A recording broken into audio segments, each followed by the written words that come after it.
তাহলে hello everyone, the digital এডুকেয়ারে সকলকে স্বাগত। সবাইকে হ্যাপি নিউ ইয়ার জানিয়ে আজকে আমরা ক্লাস 10-এর নতুন ক্লাস শুরু করছি, যেখানে তোমাদের ভূগোলের প্রথম চ্যাপ্টার শুরু করছি আমরা। তোমরা যারা আমাদের অনলাইনে অর্থাৎ ইউটিউবে ফলো করবে, অবশ্যই সব ক্লাসগুলো প্রথম থেকে শেষ অবধি দেখতে থাকবে। ঠিক আছে, তো শুরু করছি আমাদের ভূগোলের প্রথম ক্লাস, প্রথম অধ্যায়। আমাদের প্রথম অধ্যায়ে কি রয়েছে, এর আগের দিন তোমাদের আমি সিলেবাস সম্পর্কে পুরো ধারণা দিয়ে দিয়েছি। তো আজকে আমরা প্রথম অধ্যায়ে শুরু করতে যাচ্ছি। প্রথম অধ্যায়ে আছে কি দেখো, প্রথম অধ্যায়ে তোমাদের আছে বহির্জাত প্রক্রিয়া ও তার দ্বারা গঠিত ভূমিরূপ। ঠিক আছে, দেখি কি আছে এই চ্যাপ্টারে। তো বহির্জাত প্রক্রিয়া প্রথমেই আসে এই চ্যাপ্টারে, যে বহির্জাত প্রক্রিয়া কি জিনিস, কি এই বহির্জাত প্রক্রিয়া। দেখো, বহির্জাত প্রক্রিয়া কি, যে প্রক্রিয়ায় ভূপৃষ্ঠের উপরিভাগে বিভিন্ন ভূমিরূপের পরিবর্তন ঘটায় ও ভাস্কর্য সৃষ্টি করে, তাকে বহির্জাত প্রক্রিয়া বলে। তাই তো তো এখানে আমরা বহির্জাত শব্দটিকে আমরা সন্ধি বিচ্ছেদ করতে পারি, করা যায় না? কি, বহি আর জাত। বহি মানে কি, বাইরে, বহি মানে বাইরে, আর জাত মানে সৃষ্টি হওয়া বা উৎপন্ন।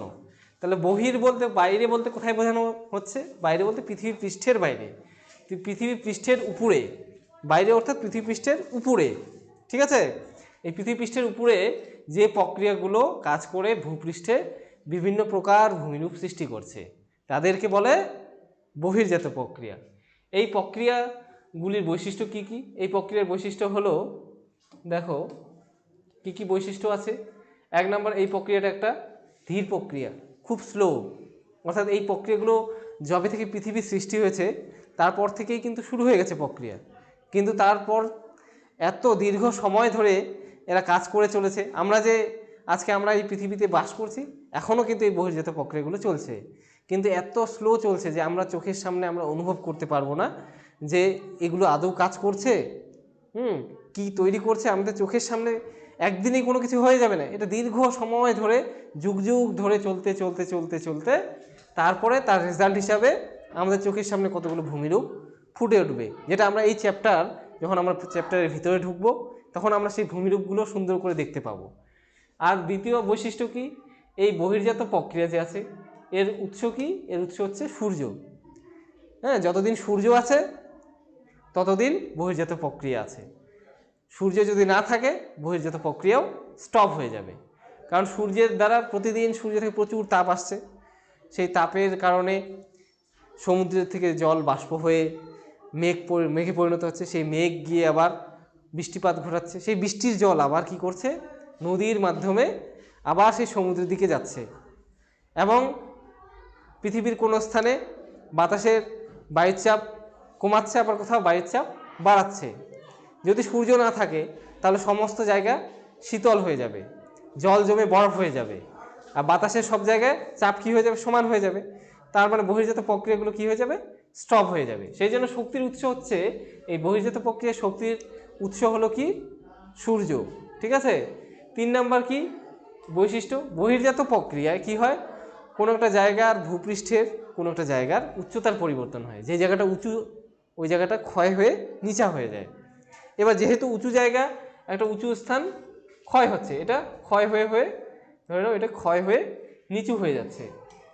তার মানে এই ক্ষয় হওয়ার পর ওই ক্ষয়জাত পদার্থগুলো কি করবে, ক্ষয়জাত পদার্থগুলো এই যে ক্ষয় হয়ে গেল, ধরে নাও এটা উঁচু ছিল নিচু হয়ে গেল, তো এই ক্ষয়ে যাওয়া পদার্থগুলো ভূপৃষ্ঠের অন্য যে স্থানে নিচে যে জায়গা আছে, নিচু জায়গা, সেই নিচু জায়গায় সঞ্চয় হয়ে ওই জায়গাটাকে আবার কি করবে, উঁচু করবে।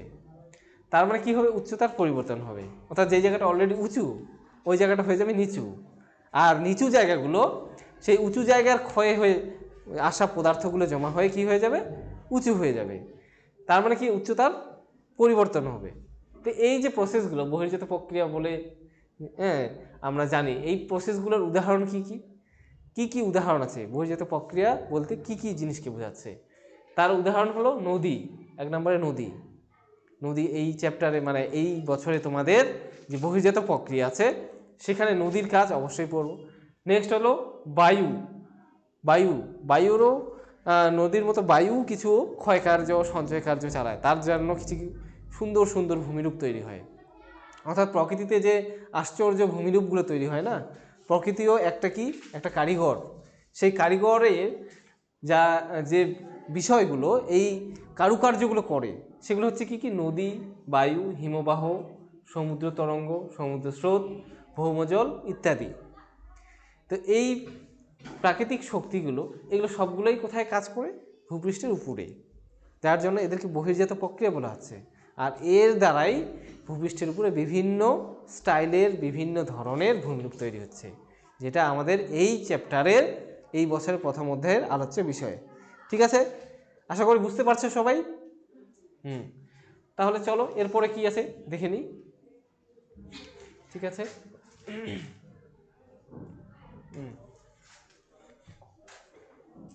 চলো তারপরে দেখো এবার বহির্জাত প্রক্রিয়ার পদ্ধতিগুলো আছে।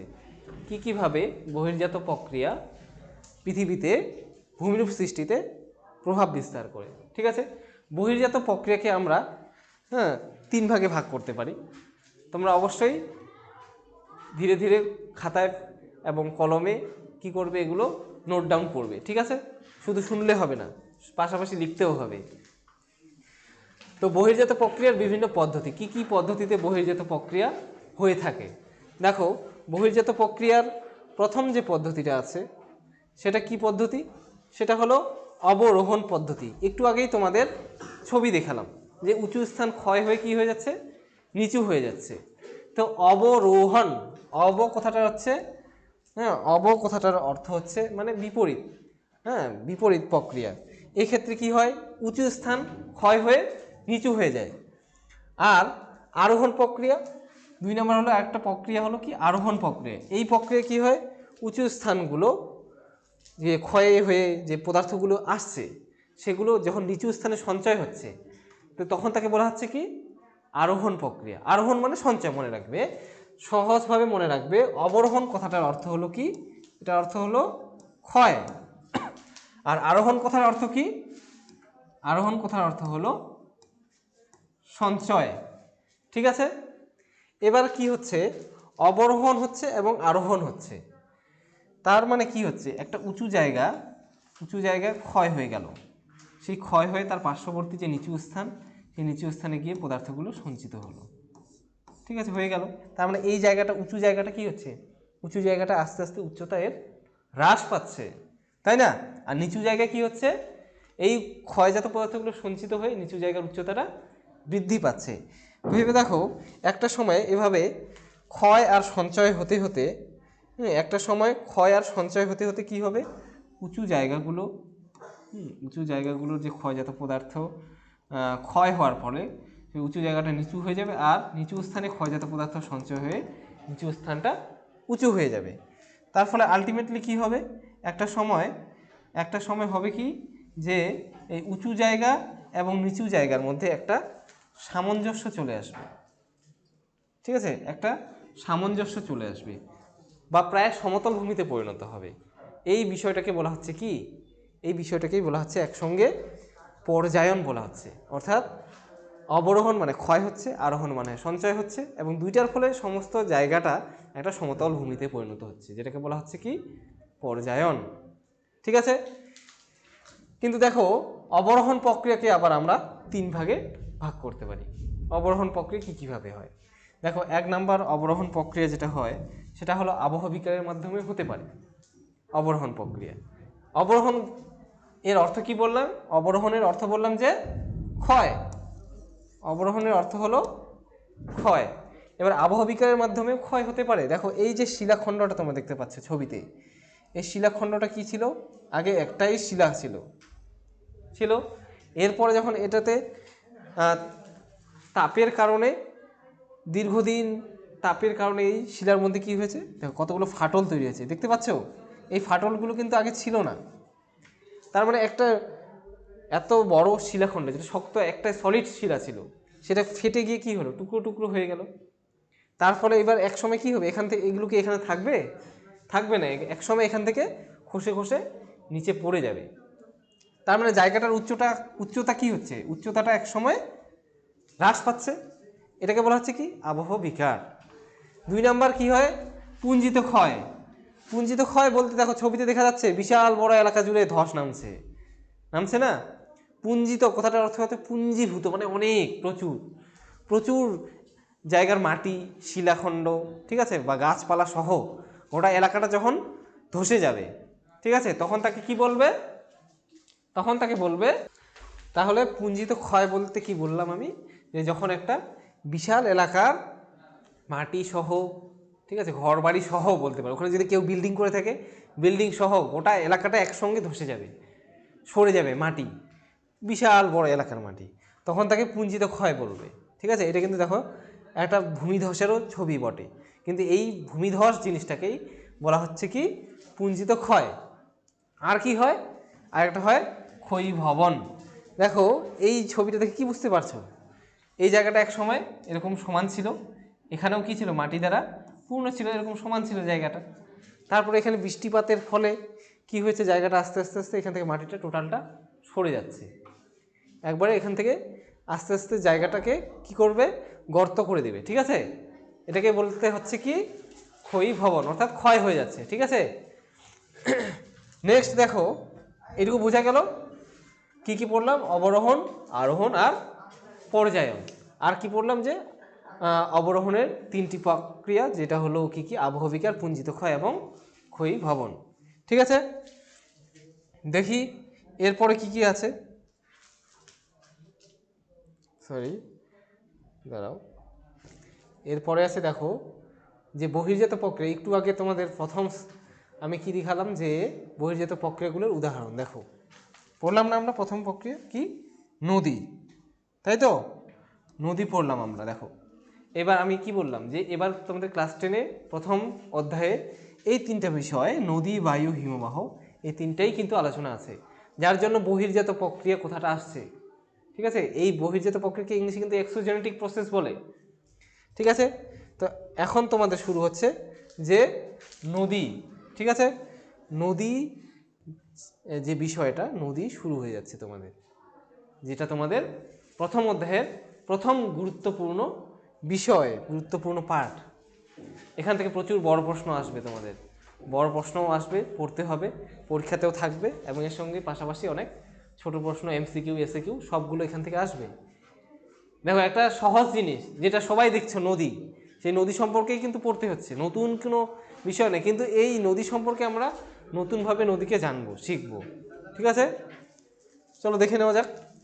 তাহলে নদী, নদী যদি আমরা, এখানে কিন্তু আমি নদীর সংজ্ঞা রাখিনি, কারণ তোমরা সবাই জানো যে নদী কি। তো নদী কি আসলে, নদী হলো যখন একটা প্রাকৃতিক জলাধার, জলধারা বলতে পারো, জলাধার থেকে যখন জলধারা প্রবাহিত হয়ে যাবে, হ্যাঁ, ভূপৃষ্ঠের উপর দিয়ে, তখন তাকে কি বলবে, তখন তাকে নদী বলবে।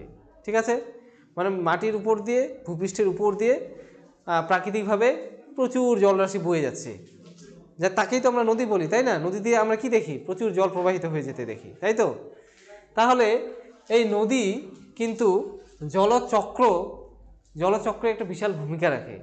এটা কিন্তু তোমাদের খুব গুরুত্বপূর্ণ একটা প্রশ্ন হতে চলেছে, যে জলচক্রের অংশরূপী নদীর ভূমিকা কি। এটা প্রশ্ন হয়, অনেকবার আসছে পরীক্ষায়, তোমাদের মাধ্যমিক পরীক্ষায়, যে জলচক্রের অংশরূপী নদীর ভূমিকা লেখো।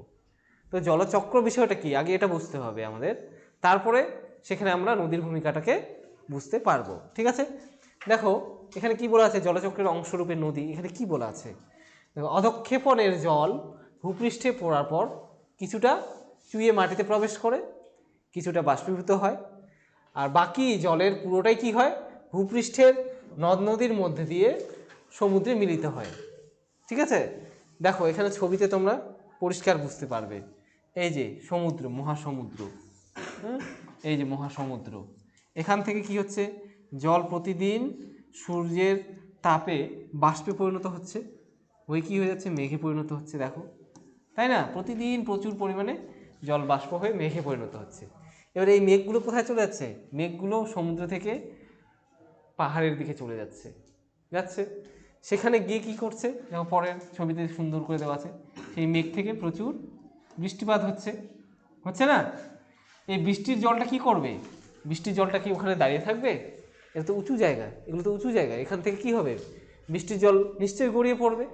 এবারে কিছু অংশ এখানে আবার বরফ হিসেবে জমা থাকবে, কিন্তু সূর্যের তাপে বা গ্রীষ্মকাল যখন আসবে সেই বরফটাও কিন্তু গলতে শুরু করবে।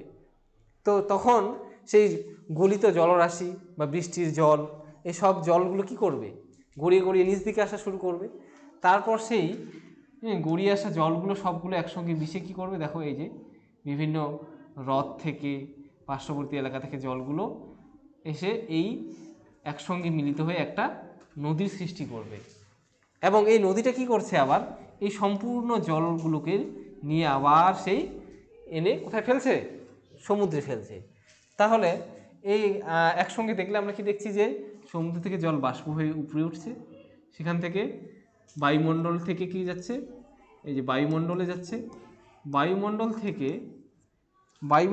কি হচ্ছে, আবার মেঘে পরিণত হচ্ছে, মেঘ থেকে আবার বৃষ্টি রূপে ঝরে পড়ছে, আবার সেই বৃষ্টির জল কি করছে, নদী দিয়ে আবার মহাসমুদ্রে ফিরে আসছে। এবার যে বৃষ্টিপাত হচ্ছে সেই বৃষ্টির কিছুটা জল হয়তো মাটিতে চুইয়ে মাটির ভিতরে প্রবেশ করছে, যেটাকে আমরা ভৌম জল বা পানীয় জল হিসাবে ইউজ করছি। কিছুটা জল আবার কি হয়ে যাচ্ছে, বাষ্প হয়ে যাচ্ছে, বৃষ্টিপাতের পর রোদ উঠলো, জল বাষ্প হয়ে গেল, কিন্তু বাদবাকি জলটা নিয়ে যাওয়ার পুরো কাজটাই করছে নদী। ঠিক আছে, তার মানে জল কিন্তু সেই স্থলভাগ থেকে বাড়িমণ্ডল থেকে বায়ুমণ্ডল, আবার এই প্রসেসটা প্রতিনিয়ত চলতেই আছে, এটা চলতেই আছে। যদি এটা স্টপ হয়ে যায় তাহলে কি হবে, নদীও স্টপ হয়ে যাবে। এই যদি জলচক্র না থাকে তাহলে নদী স্টপ হয়ে যাবে, নদী থাকবে না, জল তো আসবে না, কোথা থেকে জল আসবে। এবং যদি এটা হয় যে শুধু বাষ্পই হয়ে যায়, নদী যদি না থাকে, নদী যদি প্রবাহিত হওয়া বন্ধ করে দেয়, তাহলে সমস্ত জল এসে কি হয়ে যাবে, স্থলভাগের উপরে এসে জমা হয়ে যাবে। তো জলটা তো আর ফিরে যেত না সমুদ্রে, তাহলে কি শুকিয়ে যেত। তার মানে জলচক্রে এই যে চক্রাকার আবর্তন জলের, যে বায়ুমণ্ডল থেকে বায়ুমণ্ডল থেকে আবার স্থলভাগ থেকে আবার বায়ুমণ্ডলে, এই সম্পূর্ণ প্রসেসটাতে নদী একটা কি গুরুত্বপূর্ণ ভূমিকা পালন করছে না। ঠিক আছে, তো জলচক্রের অংশরূপে নদী কি একটা প্রধান ভূমিকা পালন করছে। নদী না থাকলে জলচক্র ব্যাপারটা কি হয়ে যাবে, থাকবে না, স্টপ হয়ে যাবে। ঠিক আছে, বোঝা গেল। চলো দেখি এরপরে কি আছে। এরপরে আছে নদী সম্পর্কিত কতগুলি পরিভাষা। তোমরা এগুলো কিছু কিছু জানো বা কিছুটা ভুলেও গেছো। দেখো এবার কি আছে নদী সম্পর্কিত পরিভাষাতে। নদীর পরিভাষাতে প্রথমেই আছে তোমাদের নদী উপত্যকা। দেখো এই বিষয়গুলো প্রথমেই অতি সাধারণ মনে হতে পারে, কিন্তু এই সাধারণ বিষয়গুলোই অনেক সময় আমরা গুরুত্ব দেই না। তখন এগুলো পরবর্তীতে আমরা যখন গুরুত্বপূর্ণ চ্যাপ্টারের ভিতরে চলে যাব, আলোচনাগুলো করব, তখন কিন্তু আমি আর বলবো না যে নদী উপত্যকা কী, তখন ডাইরেক্ট বলবো নদী উপত্যকা। তো এটা বুঝতে হবে, এই জন্য এই ধারণাগুলো প্রথমে নদী সম্পর্কিত পরিভাষাগুলো ক্লিয়ার হয়ে নিতে হবে। ঠিক আছে, তো নদীর পরিভাষাতে প্রথমেই আসে নদী উপত্যকা, এবং এগুলো গুরুত্ব এই কারণে যে এগুলো 1 নম্বরে অনেক সময় দিয়ে দেয়, অতি সাধারণ জিনিসও জিজ্ঞাসা করে পরীক্ষায়, নদী উপত্যকা কী।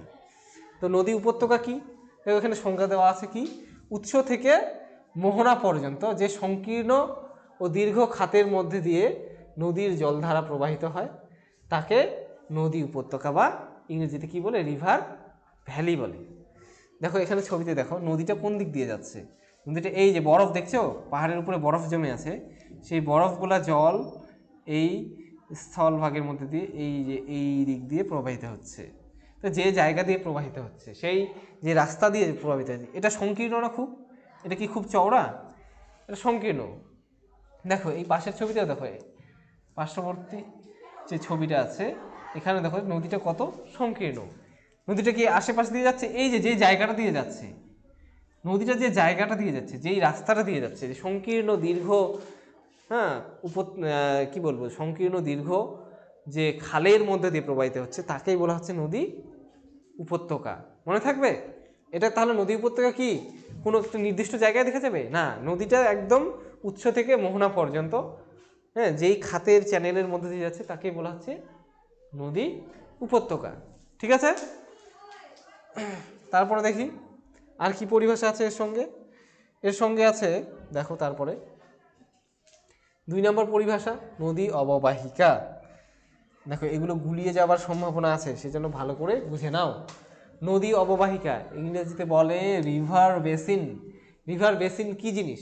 প্রধান নদী, উপনদী, শাখা নদী, প্রশাখা নদী মিলিতভাবে যে সুবিস্তৃত অঞ্চলের উপর দিয়ে প্রবাহিত হয় তাকে নদী অববাহিকা বা রিভার বেসিন বলে।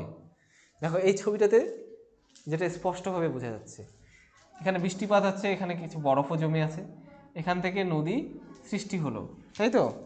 নদী সৃষ্টি হওয়ার পরে প্রবাহিত হচ্ছে। দেখো এটা প্রধান নদী, তাই তো? এবার এর সঙ্গে কি পার্শ্ববর্তী অঞ্চল থেকে ছোট ছোট নদীগুলো এসে মিলিত হচ্ছে, এগুলো কি নদী বলে? এগুলোকে বলে উপনদী। তাহলে প্রধান নদী, উপনদী। এবার নদী যখন মোহনার কাছাকাছি চলে আসে তখন কি আর উপনদী থাকে? তখন আর উপনদী থাকে না, তখন মূল নদী থেকে নদী আরও কতগুলো শাখায় বিভক্ত হয়ে যায়। তাহলে এই সম্পূর্ণ এলাকাটা অর্থাৎ মূল নদী, তার উপনদী, প্রশাখা নদী, যে এলাকা সুবিস্তৃত এলাকার মধ্যে দিয়ে প্রবাহিত হচ্ছে, কতটা এলাকাকে সার্ভিস দিচ্ছে। দেখো এই এলাকাটাকে, সম্পূর্ণ এলাকাটাকে সার্ভিস দিচ্ছে। এখান থেকে জল কালেক্ট করছে, এই জায়গাগুলোতে জল সাপ্লাই করছে না? সম্পূর্ণ এলাকাটাকে একসঙ্গে বলবে কি? নদী অববাহিকা। আরও স্পষ্টভাবে বলা যায় কি, যে একটা নদীকে, হ্যাঁ, তার পার্শ্ববর্তী যতটা এলাকাকে পরিষেবা দিচ্ছে বলতে পারো, যতটা এলাকা থেকে মানুষ ওখানে উপকৃত হচ্ছে নদীটার, ঠিক আছে, পার্শ্ববর্তী, সেই সম্পূর্ণ এলাকাটাকে বলা হবে কি? নদী অববাহিকা। ঠিক আছে, নেক্সট কি আছে? নেক্সট পরিভাষা আছে কি? আমার একটু দাগটা পড়ছে, সিলেক্ট। ঠিক আছে, দেখো নদীর পরিভাষা নাম্বার 3 নম্বরে আছে। দেখো ধারণ অববাহিকা। এটা তোমার বিগত বছরের মাধ্যমিক পরীক্ষার প্রশ্ন দেখতে পাবে। ধারণ অববাহিকা বেশ কয়েকবার পরীক্ষায় আসছে। দেখো এগুলো কিন্তু কোনো কঠিন জিনিস নয়, সাধারণ জিনিসই আসে পরীক্ষায়। 1 নাম্বার, যার জন্য 1 নাম্বারও কিন্তু গুরুত্বপূর্ণ। একটা নাম্বার মিলেই কিন্তু তোমাদের নাম্বারটা একটা সুন্দর জায়গায় পৌঁছাবে। তো এত সাধারণ জিনিসগুলো তোমরা প্রথম থেকে যদি ভালো করে খেয়াল করো, পরবর্তীতে কোনো অসুবিধা থাকবে না। তো ধারণ অববাহিকা কি? ধারণ অববাহিকা দেখো কি বলা আছে, উচ্চভূমি বা পার্বত্য ভূমিতে উচ্চ অঞ্চলে অসংখ্য উপনদী সহ প্রধান নদীর অববাহিকাকে ধারণ অববাহিকা বলে। ঠিক আছে, দাঁড়িয়ে দিয়ে কি আছে, তাই নদীর উৎস অঞ্চলে নদীর অববাহিকার জল সংগ্রহের ক্ষেত্র হলো ধারণ অববাহিকা। অর্থাৎ এই যে দেখো এই ছবিটাতে, প্রথমে ছবিটাতে আমরা যদি দেখি, দেখো এখানে ব্লু কালার দিয়ে যে জায়গাটাকে মার্ক করা আছে, অর্থাৎ এই জায়গাটা, এখানে কি হচ্ছে, বৃষ্টিপাতের জল এই নদীগুলো দিয়ে প্রধান নদীতে এসে পড়ছে, তাই না? বৃষ্টিপাতের জল এই নদীতে পড়ছে কি, এই পার্শ্ববর্তী এলাকা থেকে এসে পড়ছে এই উপনদীগুলোর মাধ্যমে। তাহলে যতটা এলাকা থেকে মনে করো নদীটা তার জল সংগ্রহ করছে, যেই এলাকাটা থেকে নদী তার জল সংগ্রহ করছে, কোথা থেকে? এই যে উপনদীগুলোর মাধ্যমে এই সম্পূর্ণ এলাকাটা থেকে জল সংগ্রহ করছে না? তাহলে এই এলাকাটাই হলো কি? ধারণ অববাহিকা, মানে নদীটাকে ধারণ করে রাখছে। যদি জল সাপ্লাই না দিত, নদী কোথা থেকে তৈরি হতো? নদীটা তৈরি হতো না। দেখো এই যে এখানে পাশের ছবিটাতে দেখো লাল রং দিয়ে, লাল কালি দিয়ে এটাকে মার্ক করা আছে জায়গাটা। দেখো যতটা এলাকা থেকে জল ওই নদীতে যাচ্ছে, সেই সম্পূর্ণ এলাকাটাই হলো নদীটার ধারণ অববাহিকা। বুঝা গেছে? মানে যতটা এলাকা থেকে, এরিয়া থেকে জলটা নদীতে যাবে, সেই সম্পূর্ণ এলাকাটাই হলো নদীর ধারণ অববাহিকা। ঠিক আছে, দেখি এরপরে কি আছে। এরপরে আছে নদীর পরিভাষা নাম্বার 4। এই 4 নাম্বারে কি আছে? জল বিভাজিকা। দেখো এটাকেও সন্ধি বিচ্ছেদ করতে পারি। জল বিভাজিকাকে সন্ধি বিচ্ছেদ করলে কি পাওয়া যাবে? জলকে যে বিভাজন করেছে, বা জল প্লাস বিভাজিকা, জল বিভাজিকা, তার মানে যে জিনিসটা, যে উঁচু জায়গাটা জলকে বিভাজিত করছে, ঠিক আছে, জলকে ভাগ করে দিচ্ছে, তাকেই বলা হচ্ছে কি? জল বিভাজিকা। দেখো বলা আছে কি, যে উচ্চভূমি বা পর্বত বা পাহাড় পাশাপাশি অবস্থিত 2 বা ততোধিক নদী অববাহিকা বা নদী গোষ্ঠীকে পরস্পর থেকে আলাদা করে তাকে জল বিভাজিকা বলে। এর সব থেকে বড় উদাহরণ হলো কি, মধ্য এশিয়ার পার্বত্য অঞ্চল হলো বিশ্বের বৃহত্তম জল বিভাজিকা। ঠিক আছে, মধ্য এশিয়ার পার্বত্য অঞ্চল মানে হিমালয় পার্বত্য অঞ্চল। ঠিক, তো জল বিভাজিকাটা কি জিনিসটা আসলে দেখো, ছবিতে দেখো স্পষ্ট হয়ে যাবে। এই যে উঁচু জায়গাটা দেখো, এটা একটা পাহাড়, এদিকেও কিন্তু এগুলো পাহাড়, তাই না? এই পাহাড়টা থাকার জন্য এখানে বৃষ্টিপাত যদি হয়, এখানে যদি বৃষ্টিপাত হয় তাহলে জলটা কি একই দিকে প্রবাহিত হতে পারবে? কিছু জল এদিকে চলে আসবে, কিছু জল বৃষ্টিপাতের পরে এদিকে চলে যাবে, যাবে না? এবার যদি এই উঁচু জায়গাটা, এই পাহাড়টা যদি এখানে না থাকতো তাহলে কি হতো? পুরো জলটা একই দিকে প্রবাহিত হতো। কিন্তু এই পাহাড়টার জন্য কি হচ্ছে দেখো, স্পষ্টভাবে দেখা যাচ্ছে এখানে দুই দিকে দুটো নদী ব্যবস্থা তৈরি হয়েছে। এদিকে একটা নদী তৈরি হয়েছে, এদিকে একটা নদী তৈরি হয়েছে, হয়েছে না? দেখো, এটাই হলো তাহলে কি জল বিভাজিকা। যে উঁচু জায়গাটা বা পর্বত বলতে পারো, হ্যাঁ, যার জন্য পাশাপাশি দুটো নদী অববাহিকা একটা থেকে আরেকটা আলাদা হয়ে আছে। না হলে পরে কি হতো, এই দুটো নদী কিন্তু একসঙ্গে মিশে যেতে পারতো, মিশে গিয়ে একটা নদী দিয়েই প্রবাহিত হতো, দুটো আলাদা আলাদা নদী পাশাপাশি তৈরি হতো না। পাশের ছবিতেও দেখো, এখানেও দেখাচ্ছে, দেখো এই পাহাড়টা থেকেই উল্টে এই পাহাড়টা থেকেই নদীগুলো তৈরি হচ্ছে। হ্যাঁ, পাহাড়টা থেকে নদীটা তৈরি হয়ে একটা নদী এদিকে প্রবাহিত হচ্ছে। এই দেখো, যেটা বেসিন, ড্রেনেজ বেসিন এ দেওয়া আছে, ড্রেনেজ বেসিন বি দেওয়া আছে, দুটো নদী দুটো অপোজিট ডিরেকশনে প্রবাহিত হচ্ছে। ঠিক আছে, তাহলে এই উঁচু জায়গাটাকেই বলা হচ্ছে কি জল বিভাজিকা, মানে জলকে ভাগ করে দিচ্ছে, বিভাজন করে দিচ্ছে, তাই এরকম নাম হচ্ছে। ঠিক আছে, এরপরে কি আছে? এরপরে আসে, এগুলো তোমাদের পরিভাষা চলে গেল। দেখো পরিভাষার মধ্যে কী পড়ে নিলাম আমরা? জল বিভাজিকা, তার আগে পড়লাম আমরা, তার আগে পড়লাম কি ধারণ অববাহিকা। ঠিক আছে, আর এরপরে যেটা আছে তোমাদের সেটা হলো কি, যে নদীর গতি। নদী তার উৎপত্তি স্থল থেকে যখন সমুদ্রের দিকে প্রবাহিত হয়, তার সমগ্র যাত্রাপথটাকে আমরা তিনটে ভাগে ভাগ করে নিতে পারি। ঠিক আছে, কি কি ভাগে ভাগ করতে পারি? একটা হলো উচ্চগতি প্রথম, 2 নাম্বার হলো মধ্যগতি, 3 নাম্বার হলো নিম্নগতি। ঠিক আছে, এবার উচ্চগতি বা পার্বত্য প্রবাহ বলা আছে, উচ্চগতি বা পার্বত্য প্রবাহ এটা কি জিনিস? উচ্চ মানে মনে রাখবে তোমার উঁচু, উঁচু কোথায় হয়, কোন জায়গাটা হয়? পার্বত্য অঞ্চল উঁচু হয়, তাহলে উচ্চগতি দেখা যাবে কোথায়? পার্বত্য অঞ্চলে দেখা যাবে। সেজন্য এর আরেকটা নাম হলো, এর আরেকটা নাম কি? পার্বত্য প্রবাহ। দেখো এখানে সুন্দর করে ছবিটাতে কিন্তু ভাগ করে দেওয়া আছে, আসলে ছবিটা তো একটাই।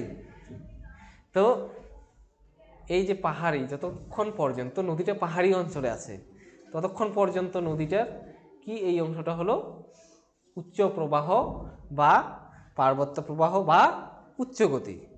এখানে নদীর গতি কি, গতিবেগ সবসময় বেশি হয়, কারণ এখানে ঢাল খুব বেশি। উঁচু জায়গা থেকে যখন জল নিচের দিকে নামবে তখন কি করবে? প্রচণ্ড স্পিডে নামবে। তো এখানে নদীর গতিবেগ কিন্তু খুব বেশি থাকে, যার জন্য ক্ষয় করার ক্ষমতাও অনেক অনেক বেশি থাকে। 2 নম্বরে চলে আসে কোথায়? মধ্যগতি। এই মধ্যগতিটা হলো কোথায়? যখন নদী পাহাড় থেকে সমভূমিতে নামলো। তাই সমভূমি প্রবাহ যে অংশটা, একে মধ্যগতিকে সমভূমি প্রবাহও বলা হয়। ঠিক আছে, মধ্যগতিকে আমরা সমভূমি প্রবাহ নামেও জানি। এখানে নদীর গতিবেগ কিছুটা হ্রাস পায়, ক্ষয় করার ক্ষমতাও হ্রাস পায়, এবং নদী এখানে বহন করার পাশাপাশি কিছু সঞ্চয় কাজও শুরু করে দেয়। আর লাস্ট যে গতি সেটা হলো কি নিম্নগতি বা বদ্বীপ্রবাহ। নদী যখন সমুদ্রের একদম কাছাকাছি চলে আসে, যখন ভূমির ঢাল একদম কমে যায়, ভূমির ঢাল প্রায় থাকেই না বলা যায়, তখন নদীর লাস্ট নিম্নগতি বা বদ্বীপ্রবাহ শুরু হয়। এই সময় নদী একদম স্লো, একদম ধীর গতিতে প্রবাহিত হয়, নদীর বহন করার ক্ষমতা থাকেই না। এই সময় নদী শুধু সঞ্চয় কাজ করে, ক্ষয় তো প্রায় করেই না। ঠিক আছে, তখন নদী কি করে দেখো, নদী আঁকা বাঁকা, অত্যন্ত আঁকা বাঁকা পথে প্রবাহিত হয়। আঁকা বাঁকা পথে প্রবাহিত হয়ে সমুদ্রের সঙ্গে মিলিত হয়। তাও একটা নদীকেই যখন আমরা পার্বত্য অঞ্চলে গিয়ে দেখি, পার্বত্য অঞ্চলে যখন গিয়ে দেখব তখন তাকে খুব গতিবেগ সম্পন্ন দেখব এবং ক্ষয় করতে দেখব। যখন মধ্যগতি বা সমভূমি প্রবাহে আসব তখন তাকে কিছুটা কম ক্ষয় করতে দেখব, গতিবেগও কম দেখব। আর যখন বদ্বীপ প্রবাহে আসবে তখন সেই নদীটা একদম ধীরে প্রবাহিত হবে, এবং যেখানে সমুদ্রের সঙ্গে মিলিত হচ্ছে, হ্যাঁ, মোহনাতে তো আমরা নদী আর সমুদ্রের জলের উচ্চতার মধ্যে কোনো পার্থক্যই করতে পারবো না, সমান দেখা যাবে। ঠিক আছে, তো আজকে এই পর্যন্তই। এর পরের দিন আমরা নদীর ক্ষয়কাজের ফলে যে গঠিত ভূমিরূপগুলো, উচ্চগতি, মধ্যগতি এবং নিম্নগতি, আমি আজকেই তোমাদের একটু দেখিয়ে দিলাম। এখানে উচ্চগতি, মধ্যগতি, নিম্নগতি, এই তিনটা গতিপথে কী কী ধরনের ভূমিরূপ তৈরি হয়, হ্যাঁ, এবং নদী কী কী পদ্ধতিতে ক্ষয়কাজ করে, এগুলো সব ডিটেলস দিয়ে পরের ভিডিওতে বা পরের ক্লাসে আমরা আসতে চলেছি। ঠিক আছে, ততক্ষণ পর্যন্ত সবাই খুব ভালো থাকবে, সুস্থ থাকবে, এবং অবশ্যই নিউ ইয়ারের প্রথম থেকেই খুব ভালোভাবে পড়াশুনো শুরু করো, যার ফলে কি হবে, তোমাদের এই যে 1 বছরের জার্নিতে তোমাদের বছরের শেষে গিয়ে কোনো চাপ থাকবে না, পড়াটা সুন্দরভাবে হয়ে যাবে। ঠিক আছে, দেখবে ভূগোল খুব ভালো লাগছে। ঠিক আছে, দেখা হচ্ছে পরের ভিডিওতে। Do like, subscribe and comment. Thank you.